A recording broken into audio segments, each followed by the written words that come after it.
రవిచంద్రన్ అశ్విన్ ఇటీవల రిటైర్మెంట్ ప్రకటించిన విషయం తెలిసిందే. 14 ఏళ్ల అంతర్జాతీయ క్రికెట్ కెరీర్లో అనేక రికార్డులు సృష్టించిన రవిచంద్రన్ అశ్విన్ ను ప్రధాని నరేంద్ర మోదీ అభినందించారు. ఆస్ట్రేలియాతో జరిగినటువంటి బ్రిస్బేన్ టెస్ట్ డ్రాగా ముగిసిన వెంటనే అశ్విన్ తన నిర్ణయాన్ని ప్రకటించాడు. ఈ నేపథ్యంలోనే మోడీ అశ్విన్ కు లేఖ రాశారు. ప్రధానమంత్రి అశ్విన్ అద్భుతమైన కెరీర్ ను కొనియాడారు. వినూత్న వైవిధ్యాలతో బ్యాట్స్మెన్లను తిప్పలు పెట్టేవారని పేర్కొన్నారు. జట్టు పట్ల అశ్విన్ కున్నటువంటి నిబద్ధతను మోడీ ప్రశంసించారు. అశ్విన్ ఐకానిక్ జెర్సీ నెంబర్ 99 ని పీఎం మోడీ ప్రేమగా గుర్తు చేసుకున్నారు. 38 ఏళ్ల అతను 6 సెంచరీలతో సహా 3503 పరుగులు చేయడంతో పాటు 24 సగటుతో 537 టెస్ట్ వికెట్లు సాధించిన అద్భుతమైన రికార్డుతో రిటైర్ అయ్యాడు.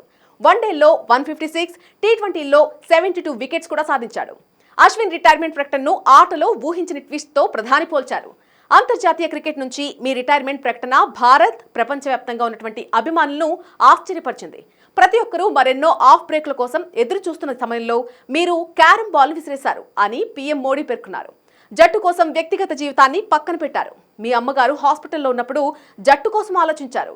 చెన్నై వరదల సమయంలోనూ కుటుంబ సభ్యులతో కాకుండా జట్టుతోనే ఉన్నారు అని మోదీ పేర్కొన్నారు. 2021 సిడ్నీ టెస్ట్ లో బ్యాటర్ గా జట్టును కాపాడిన తీరు దేశం ఎప్పటికీ మరిచిపోదని మోడీ గుర్తు చేశారు. ప్రపంచ కప్ 2022లో పాకిస్తాన్ పై చివరి విన్నింగ్ షాట్ అద్భుతమని ప్రశంసించారు పీఎం మోడీ.